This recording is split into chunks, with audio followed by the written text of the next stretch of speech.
अरे सुरेश भाई के घर के पास भाई आप तो कार्यकाल बन जाएगी, आप तो कार्यकाल बन जाएगी। देखिए मेरी बात सुनिए, अगर आज भी शुरू होगी तब भी मेरे कार्यकाल में नहीं हो पाएगी, क्योंकि बनाने के लिए कम से कम 3-4 साल का। देखिए 3 साल में जो विधायिका का एक कनेक्ट होना चाहिए था आम पब्लिक के साथ वो हुआ है। सबसे महत्वपूर्ण बात यह है कि लोकतंत्र के 3 स्तंभों में विधायिका का सबसे महत्वपूर्ण रोल होता है, क्योंकि विधायिका उस देश के और उस प्रदेश के लोगों को रिप्रेजेंट करती है, जिसको कॉन्स्टिट्यूशन ने हमारे को ये कहा हुआ है कि we the people of India.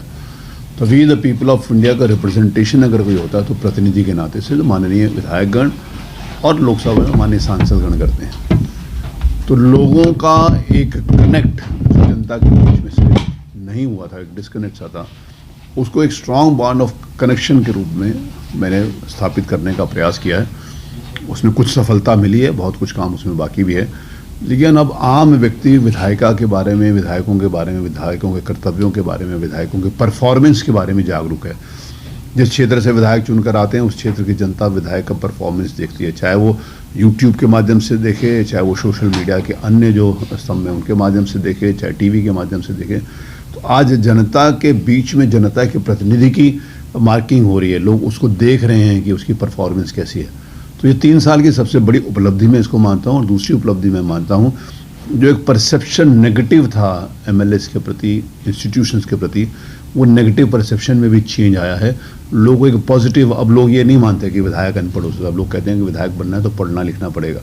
आज जो हमारे विधानसभा में अभी यूथ का एक सम्मेलन चल रहा है, तो उन युवाओं की जो वाणी है, जो भाषा है, जो उनमें कॉन्फिडेंस है, और जिस समय भी हम मूव करते हैं सोसाइटी के अंतर्गत, तो नौजवान राजनीति की तरफ आकर्षित हो रहा है, पढ़े लिखे लोग राजनीति की ओर आकर्षित हो रहे हैं।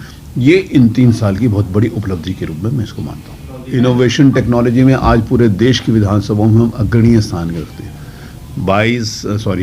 2022 में 29 मार्च को मैं सर्वसम्मति से विधानसभा का अध्यक्ष चुना गया था।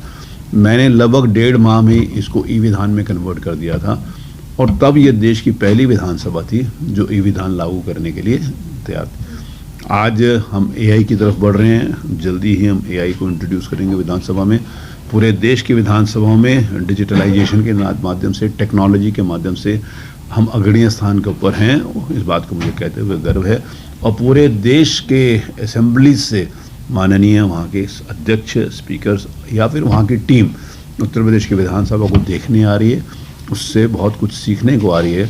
अब सब देश में हर जगह कोई आगे पीछे हम नहीं कह सकते कि हमसे कोई पीछे, हमसे कोई आगे, लेकिन निश्चित रूप से भारत सरकार ने भी उत्तर प्रदेश की विधानसभा को ई विधान में अग्रणीय स्थान रखने के लिए एक सर्टिफिकेट। ये देखिए सबसे महत्वपूर्ण बात है कि मैं जो जनता के प्रतिनिधि होते हैं, जो विधानसभा का उनको ये मंडप मिलता है, विधानसभा को जो प्लेटफॉर्म मिलता है अपनी बात कहने के लिए, तो मैंने जिस समय नौजवानों के बीच में बातचीत करी थी, एमएलएस के अलग अलग ग्रुप्स में मैंने बातचीत करी, तो मैंने उनको एक बात बताई थी। तो मैंने कहा कि लगातार, क्योंकि मैं 8 बार जीता हूँ, तो इसीलिए मैंने उसको ये एग्जाम्पल के रूप में बताया कि 8 बार जीतने के लिए आपको 2 महत्वपूर्ण काम करने हैं। एक तो आपका व्यवहार, आपका आचरण, और दूसरा जनता के साथ आपका कनेक्शन और जनता की अपेक्षाओं को पूरा करना।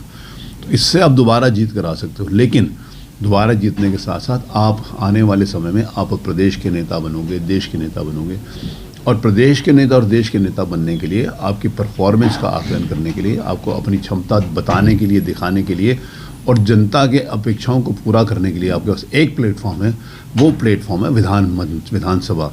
और विधानसभा में आपकी परफॉर्मेंस ही आपको प्रदेश का नेता बना सकती है, विधानसभा में ही आपको परफॉर्मेंस आपको देश में पहचान दे सकती है।